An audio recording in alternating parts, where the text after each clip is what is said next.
Matius 5 ayat yang keempat berkata, "Berbahagialah orang yang berduka cita, karena mereka akan dihibur." Kali ini Tuhan Yesus berkata bagi orang yang berduka cita supaya berbahagia karena mereka akan dihibur. Tapi bagaimana mungkin orang yang sedang berduka diminta untuk bahagia? Arti duka cita di sini memiliki arti kesedihan yang sangat mendalam, seperti seseorang yang ditinggal mati oleh orang yang dikasihi. Seseorang yang ditinggal oleh orang terdekatnya pasti akan mengalami duka yang sangat mendalam, sehingga mustahil seseorang bisa berbahagia dalam kondisi ditinggal mati orang yang dikasihi. Lukas 22 ayat yang ke-44 sampai ke-45 berkata, "Ia sangat ketakutan dan makin bersungguh-sungguh berdoa.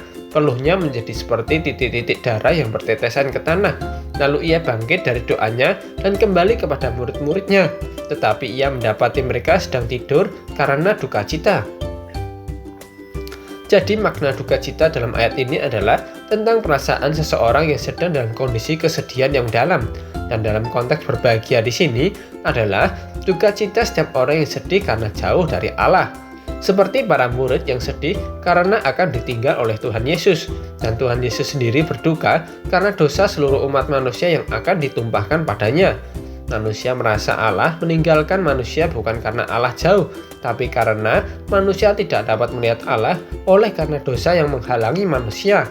Dosa membuat manusia jauh dari Allah. Bukan hanya itu, upah dosa adalah maut.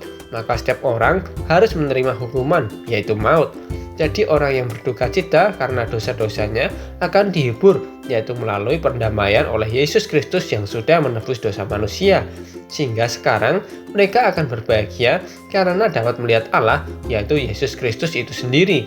Berbeda dengan orang yang tertawa dan bahagia, tidak peduli pada dosa-dosa mereka. Mereka larut dalam kebahagiaan dunia sehingga tidak peduli dengan dosa-dosa yang menawan mereka. Akibatnya, mereka tidak merasa perlu untuk tunduk dan datang mengakui dosa-dosa mereka di hadapan Allah. Sehingga mereka yang saat ini tertawa justru suatu saat akan menangis. Sedangkan mereka yang berduka cita karena pelanggaran-pelanggaran, mereka akan mencari penghiburan untuk menenangkan jiwa mereka. Dan di saat itulah Allah sendiri yang akan datang dan menghibur hati mereka.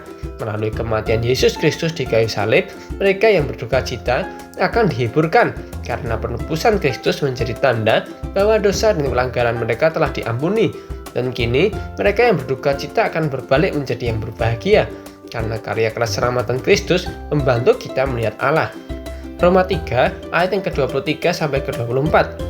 Karena semua orang telah berbuat dosa dan telah kehilangan kemuliaan Allah, dan oleh kasih karunia telah dibenarkan dengan cuma-cuma karena penebusan dalam Kristus Yesus.